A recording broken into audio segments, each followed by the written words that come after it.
사무엘상 20장 12절로 23절까지 말씀입니다.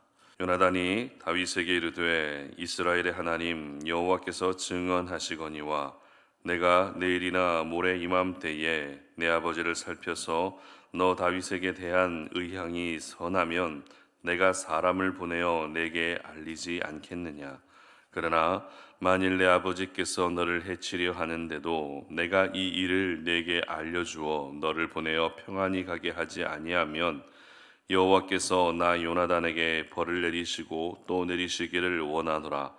여호와께서 내 아버지와 함께 하신 것 같이 너와 함께 하시기를 원하노니 너는 내가 사는 날 동안에 여호와의 인자하심을 내게 베풀어서 나를 죽지 않게 할 뿐 아니라 여호와께서 너 다윗의 대적들을 지면에서 다 끊어버리신 때에도 너는 내 인자함을 내 집에서 영원히 끊어버리지 말라 하고, 이에 요나단이 다윗의 집과 언약하기를 여호와께서는 다윗의 대적들을 치실지어다 하니라. 다윗에 대한 요나단의 사랑이 그를 다시 맹세하게 하였으니 이는 자기 생명을 사랑함 같이 그를 사랑함이었더라. 요나단이 다윗에게 이르되 내일은 초하루인즉 내 자리가 빔으로 네가 없음을 자세히 물으실 것이라. 너는 사흘 동안 있다가 빨리 내려가서 그 일이 있던 날에 숨었던 곳에 이르러 에셀 바위 곁에 있으라. 내가 관역을 쏘려 함같이 화살셋을 그 바위 곁에 쏘고 아이를 보내어 가서 화살을 찾으라 하며 내가 짐짓 아이에게 이르기를 보라 화살이 내 이쪽에 있으니 가져오라 하거든 너는 돌아올지니 여호와께서 살아계심을 두고 맹세하노니 네가 평안히 무사할 것이요 만일 아이에게 이르기를 보라 화살이 내 앞쪽에 있다 하거든 내 길을 가라 여호와께서 너를 보내셨음이니라. 너와 내가 말한 일에 대하여는 여호와께서 너와 나 사이에 영원토록 계시느니라 하니라. 아멘.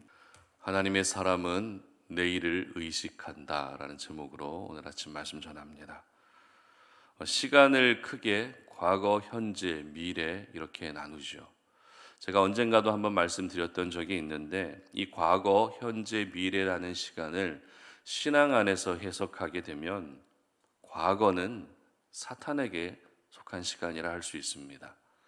왜냐하면 사탄은 언제나 우리 가운데 지난 과거의 상처와 아픔을 들춰내고 지난 날들에 대해서 후회하게 되고 지난 죄에 대해 계속해서 매이게 하기 때문에 이 과거라는 시간은 사탄에게 속한 시간입니다.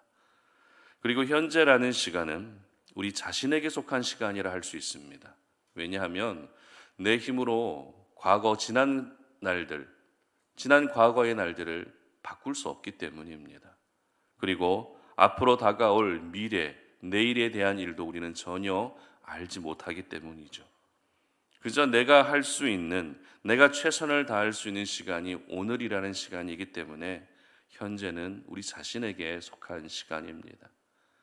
그렇다면 미래는 누구에게 속한 시간일까요? 바로 우리 하나님께 속한 시간이죠. 왜냐하면 미래, 이 내일이라고 하는 시간을 알고 계시는 분은 하나님밖에 없기 때문입니다.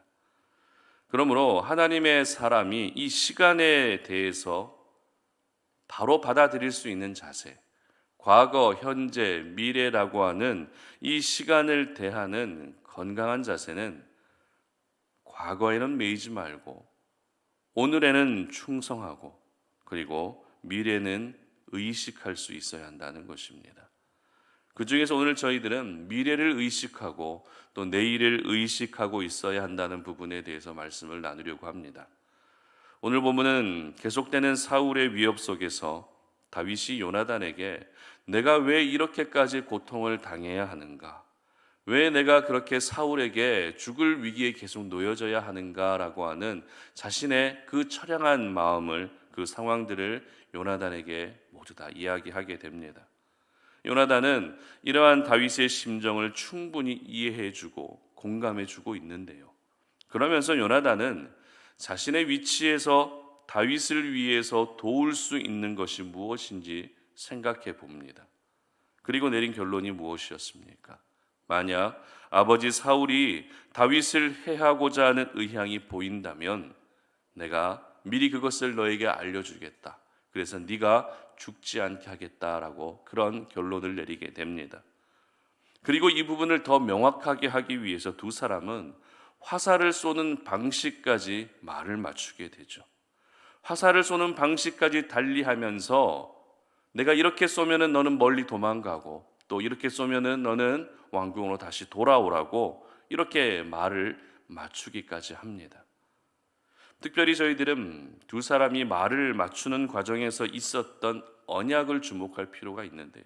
본문 15절과 16절 말씀 보시기 바랍니다. 여호와께서 너 다윗의 대적들을 지면에서 다 끊어버리신 때에도 너는 내 인자함을 내 집에서 영원히 끊어버리지 말라 하고, 이에 요나단이 다윗의 집과 언약하기를 여호와께서는 다윗의 대적들을 치실지어다 하니라. 아멘. 이 언약이 바로 요나단과 다윗의 언약이었습니다. 언약의 핵심은 이후에 다윗의 대적들이 모두 사라졌을 때 요나단 자신의 집에 인자를 베풀어 달라는 것입니다. 이 언약은 요나단이 다윗에게 요청하는 것으로 맺어진 언약이었죠. 여기서 저희들이 생각해 봐야 할 부분은 요나단의 신분입니다. 여러분, 요나단이 누구지요? 요나단은 사울의 아들입니다. 사울의 아들이라면 사울을 이어서 왕으로 올라가야 될, 왕의 자리에 올라야 될 그런 사람이라는 것이죠. 그리고 요나단은 하나님께서 다윗에게 모든 대적들을 치실 것이라고 확신하고 있었는데요. 그렇다면 지금 이 상황에서 요나단이 느끼고 있는 다윗의 대적이 누구였습니까? 블레셋 사람들이었습니까? 그렇지 않습니다. 누가 봐도 아버지 사울이 다윗의 대적이었던 것입니다. 따라서 요나단은 왕자의 신분이었지만 자신이 왕이 될 것을 생각하지 않았습니다. 하나님이 세우신 왕은 다윗이라는 것을 알고 있었고, 결국 다윗의 대적이자 자신의 아버지인 사울의 인생은 곧 끝나게 될 것을 받아들이고 있었던 것입니다. 이와 같은 상황 가운데에서 다윗에게 언약을 요청한 것이죠. 이후에 너의 대적들이 모두 사라지게 되면 우리 집만큼은 살려달라고. 너의 대적들이 모두 사라지게 되면 우리 집에게는 인자와 자비를 베풀어 달라고 언약을 맺게 됩니다. 이처럼 요나단은 사울 왕가가 무너지고 다윗 왕가가 세워지게 될 미래의 일들, 내일의 일을 그 순간 의식하고 있었던 것입니다. 그래서 다윗에게 이후에 인자를 베풀어 달라고 요청하고 있었던 것이죠. 여러분, 요나단은 미래를 의식하는 사람이었습니다. 요나단은 오늘을 살고 있었지만 내일을 의식하고 있었습니다. 지금 요나단에게 가장 집중해야 될 일, 요나단이 현재 그 시간에 가장 집중해야 될 일이 어떤 일이었습니까? 바로 어떻게 하면 사울의 위협 속에서 다윗을 구원하느냐 하는 것입니다. 어떻게 해서라도 아버지 사울의 손에서 다윗을 피신시키는 것이 현재 요나단이 가장 집중해야 될 일이라는 것이죠. 하지만 요나단은 현재의 일에 최선을 다할 뿐만 아니라 현재 일에 최선을 다하면서 내일이라는 시간을 의식하고 있었던 것입니다.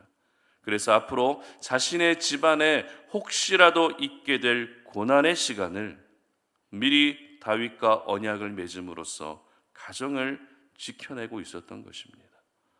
그리고 23절 말씀 보시기 바랍니다. 너와 내가 말한 일에 대하여는 여호와께서 너와 나 사이에 영원토록 계시느니라 하니라. 아멘. 무슨 말입니까? 이 언약을 하나님이 보증해 주신다는 것이죠. 하나님 앞에서 맺어진 언약 관계이기 때문에 무슨 일이 있어도 반드시 지켜야 한다는 것입니다. 이로써 요나단은 다윗의 생명을 구해줄 뿐만 아니라 후일에 자신의 가정까지 지켜내는 믿음의 사람으로 기억에 남을 수 있었던 것입니다. 오늘 저희들은 요나단과 다윗의 언약을 보면서 요나단처럼 우리는 매 순간 내일을 의식하며 살아야 한다라는 사실을 기억할 수 있어야 됩니다. 그런데 많은 분들이 내일을 의식하지 못합니다. 하루하루가 너무 분주하고 너무 생각할 것도 많고 해결해야 될 일들도 많이 있다 보니 현재라는 그 시간을 사는 것에도 참 버거워합니다. 그러다 보니 내일을 의식하는 것이 아니라 현재를 살기에 급급하게 되는 것이죠. 하지만 하나님의 사람들은 오늘을 살고 있다 할지라도, 지금을 살고 있다 할지라도 하나님이 허락해 주실 내일이라는 시간, 하나님이 결국에는 내 인생 가운데 허락해 주실 미래라는 그 시간을 매 순간 의식하고 있어야 하는 것입니다. 왜냐하면 내일을 의식할 때 오늘 더 충성할 수 있기 때문입니다. 내일을 의식할 때 현재 내가 살아야 될 삶의 방향을 설정할 수 있기 때문입니다. 만약 내일을 의식하지 못하고 있다면, 미래를 전혀 생각하지 못하고 있다면 우리는 오늘 내가 겪고 있는 고난에 무너질 수밖에 없는 것입니다. 사도 바울은 로마서 8장 18절에서 이렇게 기록하는데, 우리가 너무나도 잘 알고 있는 말씀입니다. 제가 읽어드립니다. 생각하건대 현재의 고난은 장차 우리에게 나타날 영광과 비교할 수 없도다. 아멘. 현재 우리가 겪고 있는 고난도 분명 고통스럽고 힘들지만 장차 우리에게 나타날 영광과 비교하면 아무것도 아니라는 것입니다. 하나님께 속한 시간인 내일, 미래라는 시간에 주어지게 될 하나님의 그 영광을 생각하면 현재의 고난은, 지금 우리가 겪고 있는 그 아픔은 그렇게 큰 것이 아니라는 것입니다. 하나님의 사람은 과거에 매여서도 안 되고 현재에 무너져서도 안 되고 미래, 내일을 의식하며 살아야 하는 사람들입니다. 이렇게 내일을 의식하며 산다는 것을 다른 말로 바꾸어 보면 종말론적 신앙을 가지고 살아야 한다는 것을 의미하는데요. 우리가 종말이라고 하는 말을 들을 때마다 이단에서 자주 사용하는 표현이기 때문에 왠지 거부감이 생길 때가 있습니다. 그러나 종말에 대한 성경적인 접근을 하게 되면 종말론적 신앙을 가지는 것이야말로 저희들이 오늘도 반드시 추구하고 사모해야 될 신앙의 모습입니다.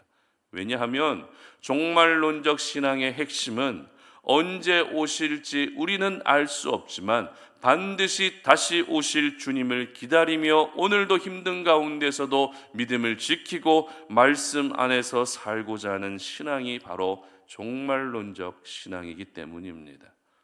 그러므로 오늘 이 말씀을 통해서 저희들이 사모해야 될 신앙은 내일을 의식하는 신앙이라는 것을 여러분 모두 기억할 수 있었으면 좋겠습니다. 비록 지금 내 삶이 고달프고 지금 내 삶에는 해결되지 않은 일들이 산적해 있어도 하나님이 허락해 주실 내일이라는 그 시간, 미래라는 그 시간, 주어지게 될 영광을 기억하며 그 영광을 내 마음 가운데 사모하며 주어진 오늘을 믿음 안에서 살 수 있어야 하는 것입니다. 그래서 요나단의 모습이 바로 여러분의 모습이 될 수 있었으면 좋겠습니다. 요나단의 모습이 바로 여러분의 모습이 되셔서 오늘을 살고 있지만 내일을 준비하시고 내일을 의식하는 믿음을 가지고 오늘도 주어진 삶 속에서 승리할 수 있었으면 좋겠습니다. 내일은 하나님께 속한 시간이라고 말씀을 드렸는데요. 그렇기 때문에 내일을 의식하는 것은 바로 하나님을 의식하는 것입니다. 바라기는 우리 성도님들 모두가 내일을 의식하는 그런 성숙한 믿음의 사람들이 되시기를 주님의 이름으로 축복합니다. 함께 기도하겠습니다. 하나님 아버지 감사합니다. 오늘도 이 아침에 주님 앞에 나왔습니다. 이 아침에 주님 앞에 기도하며 오늘 이 하루를 시작하며 하나님의 도우심을 구하고 우리 마음에 있는 내 삶 가운데 있는 여러 가지 기도의 제목들을 주님 앞에 올려드립니다. 하나님, 우리의 기도 제목을 받으시고 아버지 하나님, 우리 삶 속에서 더욱더 하나님을 사랑할 수 있는, 하나님을 전적으로 바라보며 의식할 수 있는 믿음을 허락하여 주시기를 원합니다. 현재라는 시간을 살기가 참 버겁고 힘겹지만 하나님의 사람들은 내일을 의식하며 사람들이 되어야 한다는 사실을 기억합니다. 하나님 현재의 고난을 잊어버릴 만큼 하나님이 허락해 주실 그 내일이라는 시간을 사모할 수 있게 하시고, 그 내일이라는 시간을 의식하며 오늘로 주어진 현실 속에서 무너지지 아니하고 믿음을 지키며 하나님이 원하시는 삶을 살아낼 수 있도록 도와주시옵소서. 우리 모든 성도님들의 그 모든 기도의 제목들을 하나님이 들어주시고 응답해 주시기를 원합니다. 이 새벽에 하나님께 올려드리는 그 기도 제목이 아버지 앞에서 상달되어지게 하시고, 하나님의 때에 하나님의 방법으로 하나님이 역사해 주시고 응답해 주시는 일들을 우리가 볼 수 있도록 도와주시옵소서. 감사드리며 예수님의 이름으로 기도드립니다. 아멘.